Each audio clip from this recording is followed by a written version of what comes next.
Good morning, students. Hope you are fine and studying properly at home, watching all the videos and reading the textbooks thoroughly. Now, students, we have seen many videos of this chapter. Now, we proceed to the next one, in which we will learn 4 different terms. Okay, students. Now, you have to be very clear with these terms. Why? Because they are very important for the study of geography as well as future terms of knowledge. Why? Because it is used in our daily routine life. And see to it that you watch the video carefully and read the textbook thoroughly for this. Okay? So let's start, students. Okay. The first topic over here is seasons. Now seasons is a very familiar term for you. Seasons means winter, summer, monsoon, all those seasons. You already have written essays in your childhood regarding seasons. Different seasons you know and you experience it in your life. But how are we having the occurrences of seasons in our universe or in our world or in our earth? How can we experience seasons, or what is the reason of the seasons occurrences? So first reason is because of the tilting position of the earth. So as the earth is tilted towards its axis, we already saw in the previous videos about the tilting of the axis. We saw it in the example of the globe. We saw it how the earth is tilted on one side towards the axis. So what happens? One by one, the northern hemisphere, then the southern hemisphere come in front of the sun. That is because of rotation, because of revolution. What happens? The earth's spheres, that is the northern sphere and the southern sphere, chance by chance, they come in front of the sun. Once the northern hemisphere comes in front of the sun, then after that the southern hemisphere comes. Again the turn of the northern hemisphere, then southern. It goes on chance by chance. Due to this, what happens? The rays of the sun fall straight either on north or on south of equator. Sun's rays fall directly either on north of equator or south of equator. Why? Because both the hemispheres are taking their chances, their turns to come in front of the sun. So due to this, there is difference in day and night. We drew the previous diagrams in which we saw the areas towards which the sun rays are falling experience, daytime. And the opposite side experiences night time. And after the sun again moves to that side will experience day, and the other side will experience night. So due to this, what happens? There is difference in the duration of day and night, and they experience which season? Summer. Yes, correct. And areas where sunshine is for shorter time, they experience winter. So what happens? Seasons occurrences or occurrences of seasons are because of the falling of the sun rays towards the earth, and they directly affect human life. Seasons directly affect human life. Why, students? Because the way of living, our eating style, our clothing style, everything changes according to seasons. For example, in winters we wear woolen clothes, we eat things which are hot for our body, and in summers we have cold things to eat, and we eat edible items which are cold for our body, and we wear cotton clothes. In monsoon we take care of ourselves to protect ourselves from germs and such other things, and we see to it that we carry an umbrella or raincoat. So we are following different lifestyles in the form of our food habits, clothing and all in different seasons. So directly the effect is on human life. The seasons directly affect human life. And this season or this topic of seasons is directly because of the sun rays. How the sun rays are falling towards the northern or southern hemisphere. So students, we saw how the earth is tilted towards the axis. See how it is tilted, how the earth is tilted towards its axis. See. So due to this tilting of the earth on its axis, what happens? The northern hemisphere and the southern hemisphere, students, we can see that once the northern hemisphere comes in front of the sun in this manner, again it turns, and then which hemisphere comes? The southern hemisphere. Again this turns, southern hemisphere comes this side. That is nighttime experience. Due to that, what happens? The northern hemisphere experiences daytime. So vice versa, it goes on. When northern hemisphere is having daytime, southern hemisphere will be having night time, and when northern hemisphere is having night time, southern hemisphere will be having daytime. So opposite. So this is the reason we said that because of the sun rays, the hemispheres, both the hemispheres are having effect in their receiving of the sunlight. So we can see that because the sunlight, falling of direct sunlight, the northern and the southern hemispheres are receiving the day and night time in different durations, and seasons are also occurring due to this. So students, according to seasons, we'll start with the first point. Okay? According to the seasonal changes, which is the first change, is Uttarayana. Yeah, you're very familiar with this word, Uttarayana. We call it as Makar Sankranti also. What is this actually? The direct rays of the sun begin to fall towards the north of equator. So the northern solstice occurs on 22nd December. Students, we saw this in the figure also. In the previous video we saw it in the figure, as well as in the previous videos we saw what is a solstice. So solstice occurs due to what? Because of the direct rays of the sun beginning to fall towards the north of equator. So what happens? Direct sun rays are falling towards which place, students? North of equator. Yes. And due to that, what happens? What happens there? The northern solstice occurs. On which day? On 22nd December. Yeah, we saw it in the previous video in the form of figure also. Actually, that is on 22nd December. But what happens? The sun enters the Makar Rashi. Okay? The sun enters the Makar Rashi on 14th Jan. Directly on 14th Jan, the sun enters the Makar Rashi. Due to this, what happens? Makar Sankranti is celebrated on 14th Jan. Actually, 22nd December is the day on which we have this Uttarayana. But because of the sun entering the Makar Rashi on 14th Jan, we celebrate Makar Sankranti or Uttarayana on 14th Jan. Now students, we'll see the second topic, that is Dakshinayana. Yes, we had seen this in that figure also, in which we drew the Uttarayana topic, that is the Makar Sankranti. We saw that how Makar Sankranti falls on 22nd December. In the same way, we had Dakshinayana also in that figure. So students, Dakshinayana means what? Dakshin means what, students, in Hindi? South. Okay. So from 22nd June, the direct rays of the sun shift from the Tropic of Cancer towards the south of equator. That is known as Dakshinayana. Towards which side? Towards south of equator. South, Dakshin. So Dakshinayana means from 22nd June, the direct rays of the sun shift from the Tropic of Cancer towards the south of equator.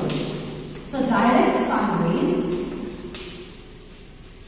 what happens? They shift from the Tropic of Cancer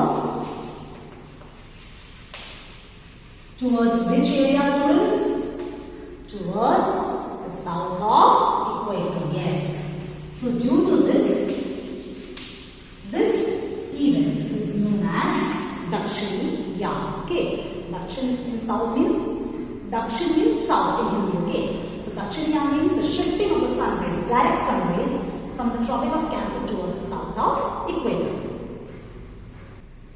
So students, what happens? The first phenomenon which happens here is due to equinox. First, what happens? On 21st June, the longest day of the year and the shortest night is experienced in the northern hemisphere on 21st June. Okay? The longest day and the shortest night is experienced in the northern hemisphere. And this is the first phenomenon. The second phenomenon which happens during equinox is what? On 22nd December. Day is the longest one and night is the shortest one. Okay. In which hemisphere? In the southern hemisphere. On 22nd December. Students, I hope you all remember this. We have done in the figure. Both these days were there in the figure. We drew it, longest day, shortest night, and that way we have drawn. Okay. On 22nd December, in the southern hemisphere, we have the longest day and the shortest night. So during the year, on 21st March and 23rd September, sun rays fall straight on equator, because of which nights and days are equal.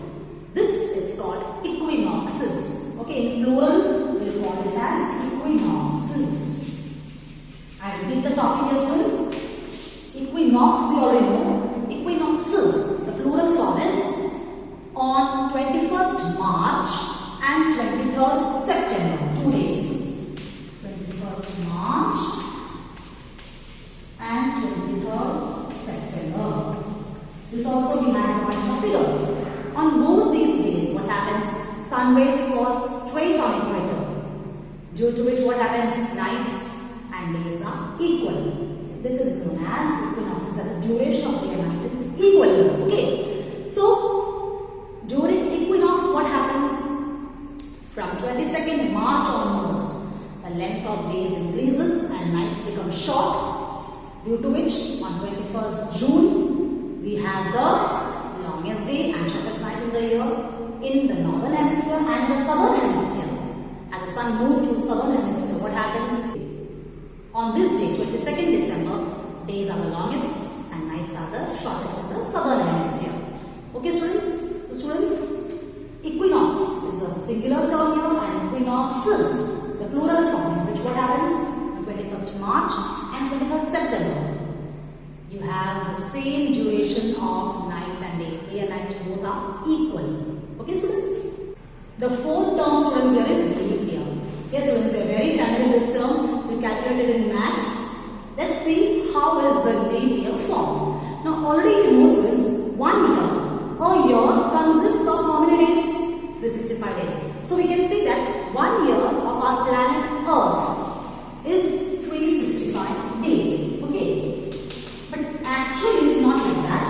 1 year of our planet Earth consists of 365 days and 6 hours. 365 days and 6. That is 365 days and 6 hours. Okay? Like that if you calculate. Okay? So 365, okay, we understand. But how will you adjust these 6 hours? Where will you adjust these 6 hours? It's very difficult to calculate 1/4 of the day. 1/4 part of the day we can't calculate. So what happens? We count the year as having only 365 days. In our calculations, we only take 365 days. So to compensate these 6 hours, we adjust it in the month of February. Okay? How do we adjust it? The remaining 6 hours are adjusted, added to the month of February in every 4 years. Once in every 4 years, we adjust the 6 hours into the month of February. Now students, on page 55 of your textbook, you have this topic, the last paragraph, leap year as the topic, in which the second last line of the page, you have this word I.E. The students, this stands for that is. Okay, don't be confused there. That is the meaning. Okay. In the month of February, once in every 4 years, we add these 6 hours. That is how February has 29 days. The month of February has 29 days.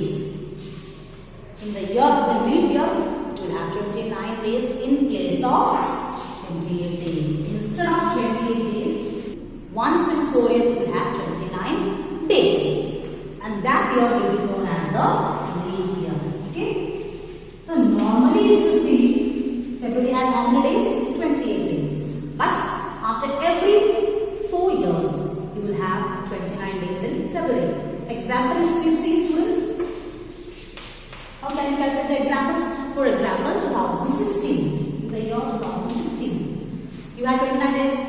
So after 4 years, which is the 4th year? Yes, 2020. You will have how many days in February? Again 29 days. Again you calculate 4 years, 2024. So the list goes on. Okay? And one more logic that we apply over here is, it should be easily divisible by 4. Okay? The leap year numbers should be easily divisible by 4. Okay? And this leap year is done to compensate these 6 hours, because 1 year of the planet Earth consists of 365 days and 6 hours. So we take into account only these 365 days.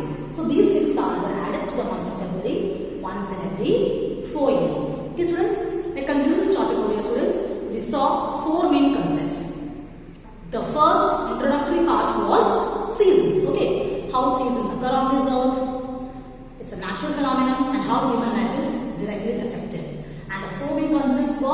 First one was Uttarayan, second was Dakshinayana, third equinox, and fourth leap year. Now you have a homework, students. Homework is on the same page.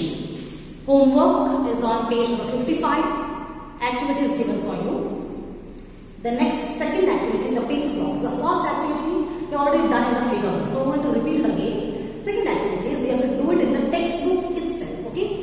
With the help of the group, find out which season will be there in the following countries when it is summer in India.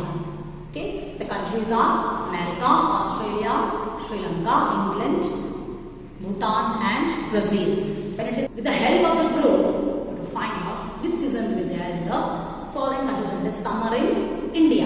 Okay. So when India is having summer, which season will be there for these countries? And you have to write down with your pencil or pen in the textbook itself. Okay, students. So go through the video very carefully and read page number 55 of your textbooks. Thank you, students.